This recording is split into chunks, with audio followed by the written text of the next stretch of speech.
Welcome back. ہم بات کر رہے ہیں جسٹس خلیل الرحمان رمدے سے. 3 نومبر 2007 کی ایمرجنسی کی. سوال ایک ہی ہے کہ ان جرنیلوں کو کیوں نہیں طلب کیا گیا 3 نومبر کے غیر آئینی فرمان پہ عمل درآمد کرنے کے جرم میں جس طریقے سے پی سی او ججوں کو طلب کیا گیا تھا. جی رمدے صاحب. میں وہ اپنی بات جو کر رہا تھا وہ مکمل کر دوں. میں بھائی صاحب چاہتا ہوں آپ بھی، میں بھی اور دوسرے بھی لوگ، ہم لوگ بڑے بنے، چھوٹے نہ رہیں. بڑے بننے کا طریقہ ہمیں ایک ہی اللہ نے بتایا ہے کہ ان بڑوں کی پیروی کرو، ان کی زندگی کو اپنی مثال سمجھو، ان کے راستے کو اپنا راستہ سمجھو اور اس راستے پر چلو. میں اس لیے ان کا یہ نام بات لیتا ختم ہوں. ہو گئی. رمدے صاحب آپ اگلے سوال پہ آتے ہیں. اگلے سوال پہ جو وکلا کا گلہ ہے کہ آپ تحمل مزاجی سے کام نہیں لیتے. دیکھیے، تحمل مزاجی آپ پھر یہ بھی دیکھیے کہ میں جو سمجھتا ہوں کہ قاضی ایک ایسا شخص ہونا چاہیے، یہ ایک بہت مشکل ہوتا ہے. اس میں صرف پیار اور محبت ہی نہیں ہونا چاہیے، اس میں جبر بھی ہونا چاہیے قاضی میں. جبر سن لیجیے آپ بات مکمل کر لیں. قاضی وہاں کوئی لوری دینے والی آیا نہیں ہے. قاضی نے ایک انصاف کو اسٹیبلش کرنا ہوتا ہے، اور قاضی وہ ہونا چاہیے کہ ظالم جب قاضی کو دیکھے تو اس ظالم کا پسینے چھوٹ جائیں، اور جب اس کو کوئی مظلوم دیکھے تو وہ سمجھے کہ میں اپنی ماں کی ممتا کی گود میں آ گیا. جو ظالم ہے وہ اگر مجھے کہے کہ میں اس کے ترلے ڈالتا رہوں اور اس کی منتیں کروں کہ حضور آپ نے یہ بہت ظلم کیا ہے، آپ اس کو روک دیں، تو تو یہ آپ قاضی دیکھ کا کر کام آپ کو نہیں. پتہ چل جاتا تھا کون ظالم ہے اور کون یہ مظلوم. تو آپ بچپنے کی بات آپ کر رہے ہیں. یہ آپ نے کہا ظالم کا پسینہ چھڑوایا ہے. کس ظالم کا آج تک آپ نے پسینہ چھڑوایا ہے؟ نام لے کر بتائیں. یہ جنرل آپ مشرف کے آپ نے کتنے پسینے نکلوائے؟ آپ نے تو حلف اٹھائے 99 میں اس کے مارشل لا کے بعد. وہ اس وقت ظالم نہیں تھا؟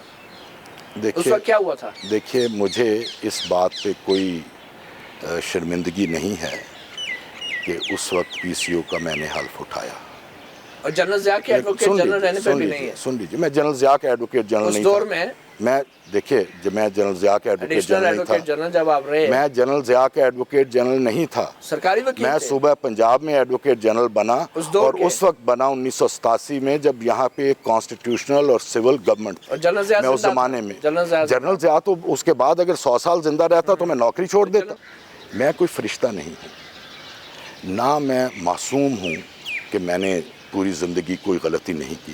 میں نے غلطیاں کی، بہت سی غلطیاں کی ہوں گی.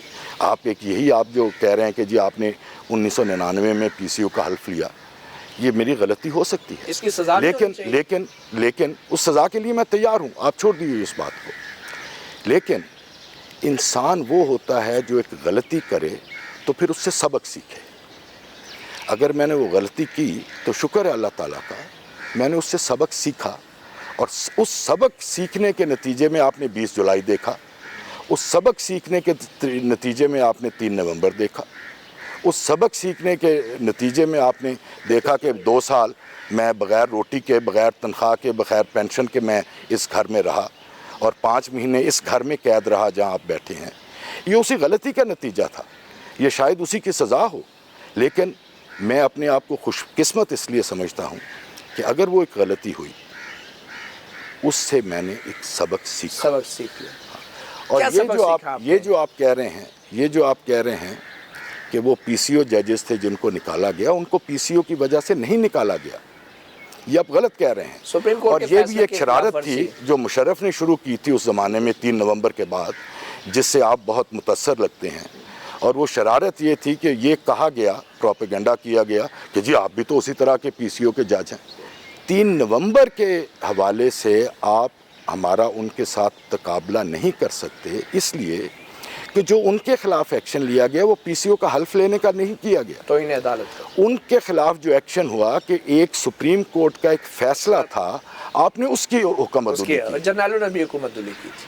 ٹھیک ہے، وہ آپ اچھا، مختصر یہ اب تک کیا سبق سیکھا؟ 31 جولائی کا فیصلہ، تاریخی فیصلہ دیا کہ غداری کے مترادف ہیں 3 نومبر، لیکن ایک حکم نہیں دیا کہ جنرل مشرف کے خلاف غداری کا مقدمہ درج کیا جائے. یہاں پہ آپ رک گئے، جبکہ این آر او کیسز میں آپ حکومت کو کہتے ہیں خط لکھو، یہ کرو. آپ کیوں نہیں کچھ کرتے؟ آپ اتنے بڑے ماشاءاللہ صحافی ہیں، اور کہتے ہیں کہ صحافی کی نبض بھی ہوتی ہے، ہر شخص کے ہاتھ پہ ہوتا ہے.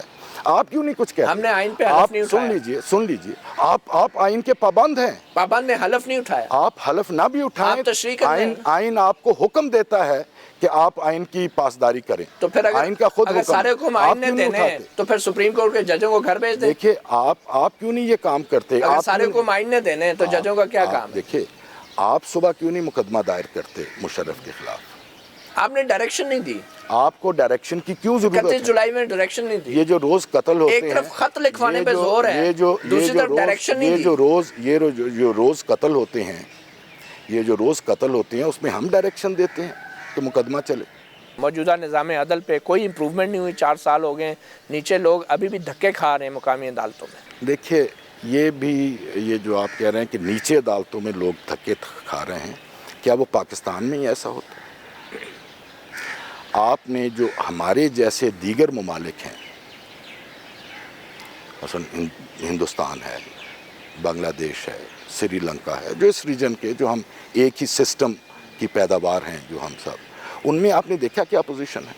وہاں پہ عوامی تحریکیں نہیں چلتی۔ آپ دیکھیں اس میں کبھی ججوں کو جیل میں نہیں ڈالا گیا، قید نہیں کیا گیا۔ وہاں پہ جج استعفیٰ دے دیتے ہیں۔ اس میں دیکھیے میں آپ کو بتاؤں، اس میں کبھی یہاں تو استعفیٰ دینے کی نوبت ہی نہیں آئی، اس میں تو نکال دیا تو میں استعفیٰ کہاں سے دیتا؟ آپ عجیب، آپ نے کہا تھا میں استعفیٰ دے دوں گا بحال ہونے کے بعد۔ دیکھیے میں سن لیجیے، آج بھی آپ اگر وہ فوٹیج نکالیں 19 مارچ کی، میں رات 10:30 یا 11 بجے جہاز میرا آیا تھا یہاں، اور اس آدھی رات کو جو لوگ وہاں ہجوم موجود تھا ایئرپورٹ کے باہر، اور جو انہوں نے بینرز اور پلے کارڈ اٹھائے ہوئے تھے اور جو نعرے لگا رہے تھے، اور وہ ٹی وی والے، آپ بھی آج بھی فوٹیج دیکھیں تو آئے ہیں، وہ کہہ رہے ہیں جی کہ آپ یہاں وعدہ کریں کہ آپ جوائن کریں گے اور آپ چھوڑیں گے نہیں۔ تو جج صاحب عوام کے دباؤ میں آ گئے۔ سوال یہ نہیں ہے، سوال یہ ہے کہ اگر اس وقت ایک ضرورت تھی، عدالتیں، میں نے اپنے ججمنٹس میں بھی لکھا ہے اگر آپ پڑھیں، کہ عدالتیں خلیل رمدے کی یا افتخار چودھری کی یا کسی اور شخص کی روزی کے لیے نہیں بنائی گئی دنیا میں، عدالتیں بنائی گئی ہیں، یہ سسٹم جو عدالتی ہے وہ بنایا گیا ہے عوام کے حقوق کے تحفظ کے لیے، اور اگر عوام نے اپنی جانیں دے کے، اپنا خون دے کے اس عدالت کا تحفظ کیا تھا اور ہمیں واپس لائے تھے، تو پھر اگر انہی عوام کے کہنے پہ اگر میں نے اس وقت نوکری نہیں چھوڑی اور میں واپس عدالت میں چلا گیا تو میں نے کوئی جرم نہیں۔ عوام نے ایک قسم کا ووٹ دیا اعتماد کا آپ کو۔ اعتماد کا انہوں نے پورے 2 سال ووٹ دیا، ورنہ کوئی کسی کے لیے اپنا خون نہیں بہاتا۔ بہت شکریہ جسٹس خلیل الرحمان رمدے، ڈان نیوز کے ساتھ بڑی کھل کے گفتگو ہوئی، اور جسٹس رمدے اب ریٹائر ہو چکے ہیں۔ 3 نومبر کا واقعہ پاکستان کی آئینی اور سیاسی تاریخ میں شاید کبھی نہ بھلایا جائے، مگر اس کے ساتھ ہی اس کے بعد جو تحریک چلی، وکلا کی کامیاب تحریک، وہ بھی ہمارے سیاسی باب کا ایک حصہ بن چکی ہیں۔ مطیع اللہ جان کو اجازت دیجیے، اللہ حافظ۔